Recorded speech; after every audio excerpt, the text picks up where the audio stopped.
So here we are. We are back on our bullshit one more time, trying to bring you guys something fun, something to look forward to. So today we're going to talk about the advanced rules. Let's get some housekeeping out of the way first. I will at no point be showing you the rule book that is the advanced rule book. One Page Rules is requesting $10 for a Patreon subscription, and we'll give you all of the books for as long as that relevant book is in this service. I suspect if we were to move to 4th edition, you would probably have to do it again. But for as long as we have 3rd edition, they will update the book and you can have it for $10 once. And you can cancel your subscription right after that.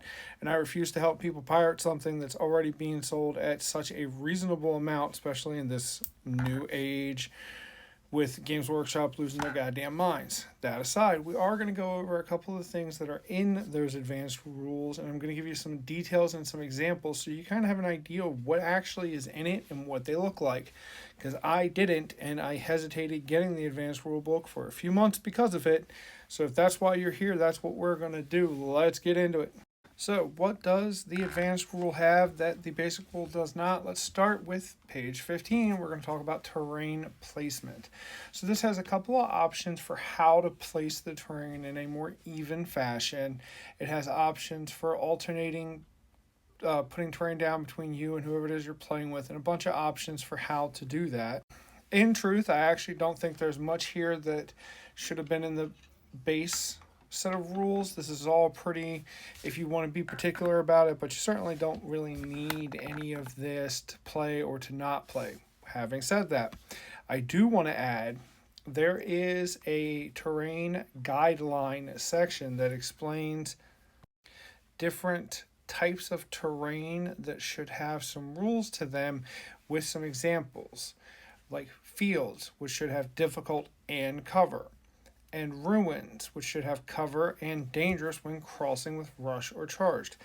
That I truly believe that should have been in the core game. I think that at least a couple of these examples should have been in this section with the terrain or this section. Now, I acknowledge this section does have some examples of the different core types of terrain, but I think that a couple of examples from the guideline put right underneath blocking terrain would go a long way, just to kind of help people who are brand new at this and to see how to have a single piece of terrain have a couple of different interactions with it. I think that's a really important part of any of these types of skirmish games. And it's just something I think should have been in the core book. It doesn't, what does my opinion matter? But it's that's what it is. That's what it has. It has some very nice rules for how to deploy in a fair way, and some advanced rules on what different types of terrain can and should be like. It's good. It's good stuff. It's all pretty good stuff. So deployment. This is what we've got from the core book, and the advanced book gives us a couple of options. Now, this is another one of those situations where I understand why they did it the way they did it. And I wish instead of having 6 deployment styles in the advanced book and 1 in the core book, they'd have given us 3 in the core book and 3 more in the advanced book, just because I think that the quote-unquote hammer and anvil style, it really...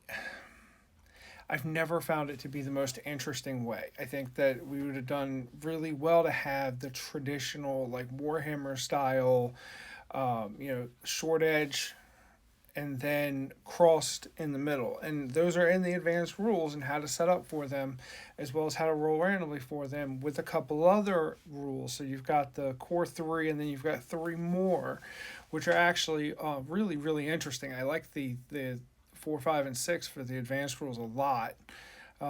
But it's just another one of those. This was kind of my core issue with the core book and why I was so hesitant to get the advanced book, because the core rule book's one deployment is repetitive after a while, I think. And again, this is coming from somebody who's got a lot of games under his belt from a couple of different systems, and having, different, even just slightly different deployment zones really does help. And yes, if you were a wargaming vet and you knew what you were doing, you could absolutely mimic deployment styles and make your own. But as far as things for the everyday gamer to have, I think that this would have helped. I think that a couple of the examples for the terrain, and then a couple, just another 2 deployment styles in the core book, I think would have really gone away to boosting my initial confidence in how deep this system was able to get. And please keep in mind, that's where I'm coming from. I'm somebody who had experience in gaming for a long time, and I was kind of hesitant. Even though I liked the one-page rules, I was hesitant about its longevity and its viability on a broader scale at first, until I got a chance to read through these advanced rules, and these advanced rules really made a difference. And that's why we're making these videos. I want to bring that to your attention so that you, somebody who's on the fence, can also see what I see, and that, you know, the advanced rules are absolutely worth that $10 every day, all day. You know, I would stake my reputation on it. If you are a gamer and you enjoy Warhammer style games and you get those extra rules and you are just like, this is utter bullshit, I would be shocked. I thought we were changing slides, but we are not, because the next thing in the advanced rulebook is extra missions. Now, this is where the rulebook shines. This is so cool, and you know what? I actually think that these are interesting enough that if you had made another basic style mission to do in the core game, that this would have been just spot on. It's got and again, you will need to get these books. You need to get the advanced book to understand all of this. But what I will tell you is there are 6 different extra mission styles. Now, these are just styles of missions. This is not everything. It's just a style of mission. You've got duel, which is kind of like what we usually play. You've got seize ground, which has you vying for control of objectives in your enemy's space. And you've got we'll give you another example of King of the Hill, where after the table has been prepared, you set up one objective and everybody fights over the one.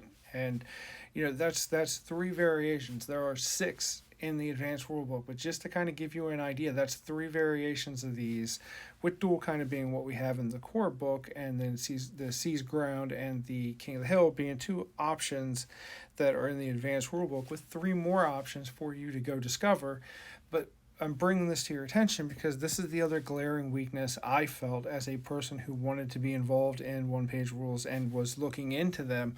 This was a big one for me because while I enjoyed every game I played for it, they all started to feel similar because it was the same thing. It was always trying to get just these couple of objectives, and that's okay. And for some people, man, that is all they ever want. And God bless you if that's you, because, man, I wish it was me. But I needed something. I needed every game not to feel so the same. And I didn't want to create new rules for a system that I'm just getting used to. So I think a little bit of variety there would have really helped. But it is what it is. So, and we also can talk about side missions. So mission cards. Mission cards are kind of, for me, they are what the side missions are, what the minor objectives in Warhammer were, where you get the small amount of points that equals up. The mission cards are fantastic, and they are a fantastic thing to give away for free. And if I had known about them earlier than I did, I probably would have been using them from the beginning. They really help. I do think that there's a lot of value in the side missions in the advanced book, though, because not only does it have this, and this is an option, but it has ways to roll randomly for what your main mission is, and then gives you some options for how to do your submissions, your small scale side missions, and how to generate points for those. And there's a lot of options here. There's sharing it, so everybody gets one. There's hidden, where you get one but you don't tell anybody who it is. There's shared and hidden, where you combine the 2. It's very nice. It's a very nice addition. And there's a lot to this. For example, you have shared, hidden, and shared plus hidden. You have shared, where everybody has one. Each player selects a side mission. Both players complete it at any time. You have hidden, where you select one in secret and you can only complete your own. And you have shared and hidden, where you roll off and the winner selects one side mission openly, which both players can complete. Then each player selects one side mission in secret, which only they can complete. That is the one I would recommend if you're going to do this. So that's part 1. We just looked at terrain, we looked at side missions, we looked at placements. We're going to come back with more, so stay tuned.